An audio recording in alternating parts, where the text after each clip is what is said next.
Hello students, I am Pankaj sir and today I welcome all the students of class 6. I am here with the third poem of your English book Honeysuckle, The Quarrel. A student, this beautiful poem is composed by Eleanor Franzune. You know, Eleanor Franzune was born on 13th February 1888 in London, and she was the daughter of a famous novelist Benjamin Franzune. A student, this poem, The Quarrel, is a very beautiful poem. It is common for brothers and sisters to quarrel each other, you know. Although sometimes we may not be able to say why they quarreled. So let's study in this poem how long do such quarrels last and how do they end. The concept of this poem is sibling love and mutual understanding between them.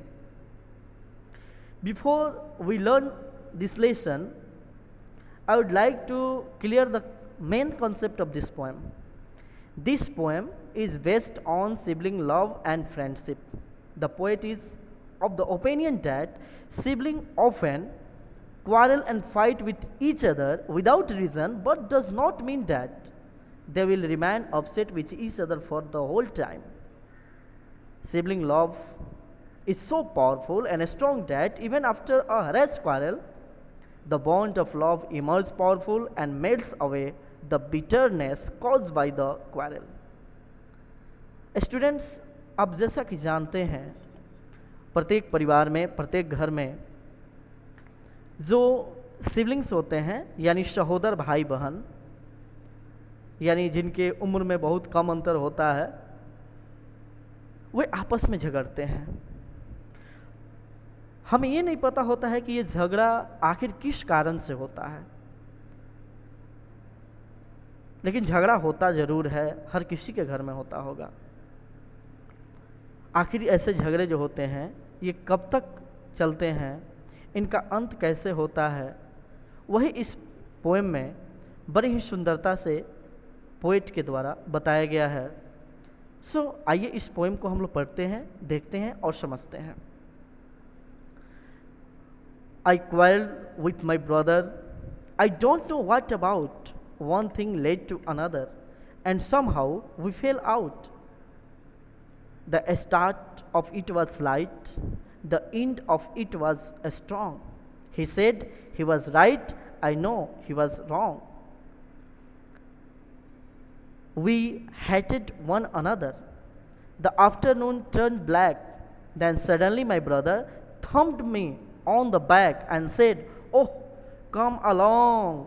We can't go on all night." I was in the wrong, so he was in the right. Eleanor Farjeon. विद्यार्थी देखिए, इस poem में poet जो है वह जिक्र करती हैं एक लड़की है जो कि अपने भाई से झगड़ पड़ती है, और इस झगड़ा किस कारण से होती है उसको पता नहीं है। कहती है, आई क्वारल्ड विथ माई ब्रदर, मैं अपने भाई से लड़ पड़ी। I don't know what about, मुझे पता नहीं था कि ये झगड़ा किस बात पे हुई। One thing led to another, एक चीज़ जो है दूसरे चीज़ को जन्म देती है, यानी एक बात जो है दूसरे बात को जन्म देती है। यदि वाद विवाद किसी के बीच बढ़ता है तो कोई एक बात कहता है तो दूसरा कोई दूसरा बात कहता है, इस तरह से बात बढ़ते जाता है। And somehow we fell out, और किसी तरह से हम लोग लड़ पड़े। The start of it was slight, झगड़े की शुरुआत जो थी बहुत छोटी सी बात पे हुई थी। The end of it was strong, लेकिन इसका अंत जो था बहुत ही भयानक था। He said he was right, वह बोला कि मैं सही हूँ। I know he was wrong, मैं जानती हूँ कि वह गलत था। वी हेटेड वन अनदर, हम लोग एक दूसरे से नफरत करने लगे। द आफ्टरनून टर्न ब्लैक, और ये झगड़ा जो था दोपहर तक चला। Then suddenly my brother thump me on my back, तभी मेरे भाई ने पीछे से मेरे पीठ पे प्रहार किया। एंड सेड, और बोला, ओह कम अलोंग, अरे आओ, we can't go all on all night, हम लोग पूरी रात ऐसे नहीं गुजार सकते। I was in the wrong so he was in the right, क्योंकि मैं गलत थी इसलिए वो सही था। यानी भाई और बहन के बीच जो है ये झगड़ा जो है जब हुआ तो दोनों को ऐसा लगा कि पूरा दिन उनका ऐसे ही झगड़े में बीत जाएगा, लेकिन तभी भाई ने कहा कि नहीं, हम लोग ऐसे नहीं रह सकते। ये जो झगड़ा जो है यह एक प्रकार के हम दोनों के बीच का प्रेम है, और ऐसे झगड़े जो होते हैं वो प्रेम को प्रगाढ़ करते हैं, और भी हमारे जो म्यूचुअल रिलेशंस हैं, जो हमारा लव है, जो चेरिश बॉन्ड है, उसको स्ट्रॉन्ग करता है। तो ये बहुत ही सुंदर कविता थी जिसको मैंने अभी आपको पढ़ाया। आइए अब हम इसके क्वेश्चन आंसर्स को देखते हैं। Walking with the poem. मैं एक एक करके सारे प्रश्नों का आंसर आपको बताऊंगा, आपको इसी आंसर्स को सुन के आपको लिख लेना है जैसा कि मैंने आंसर इसका बताया है। With your partner, try to guess the meaning of the underlined phrases. इसमें कुछ underlined phrases हैं जिसका मीनिंग आपको बताना है।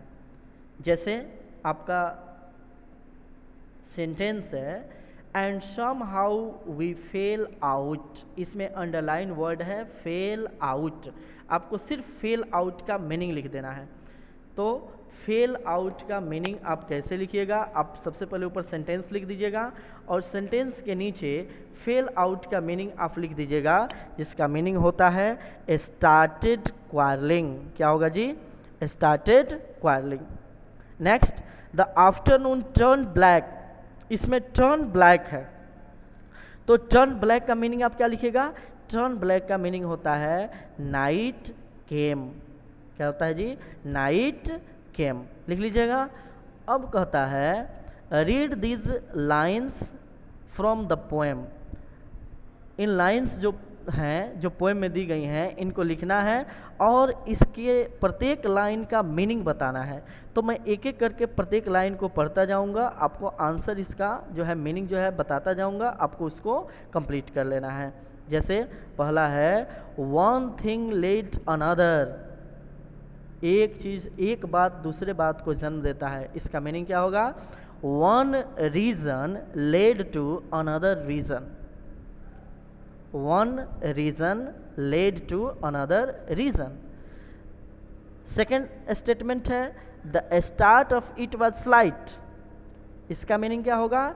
The quarrel started, the quarrel was started on a small issue, the quarrel was started on a small issue. Third statement है the end of it was strong, that means the end turned into a big fight. What meaning? The end turned into a big fight. Fourth statement है the afternoon turn black, इसका meaning लिखिएगा afternoon past and night came but their fight continue. क्या लिखिएगा? Afternoon past and night came but their fight continue. और last statement है thumped me on the back, इसका meaning लिखिएगा the quarrel came to an end. क्या लिखिएगा? The quarrel came to an end. Okay, next, describe a recent quarrel that you have had with your brother, sister और friend. How did it start? How did you क्वारेल about? How did it and? इसे आपको खुद करना है, आप इसे अपने आप से बनाइएगा। कैसे? आप मान लीजिए कि अभी अभी आप अपने भाई से, अपनी बहन से या अपने दोस्त से किसी से झगड़ा किए हैं। झगड़े की शुरुआत किस बात को लेकर हुई, आप लोग कैसे झगड़ा किए और इसका अंत कैसे हुआ, इसको आपको खुद बताना है। ये आपका सेल्फ जो है एक्सप्रेशन जो है इसको देना है, आपकी अपनी बातों को लिखना है। ठीक है, तो आप इसे कंप्लीट कर लीजिएगा और इसे अपने कॉपी में, नोटबुक में क्लियर कर लीजिएगा। That's all.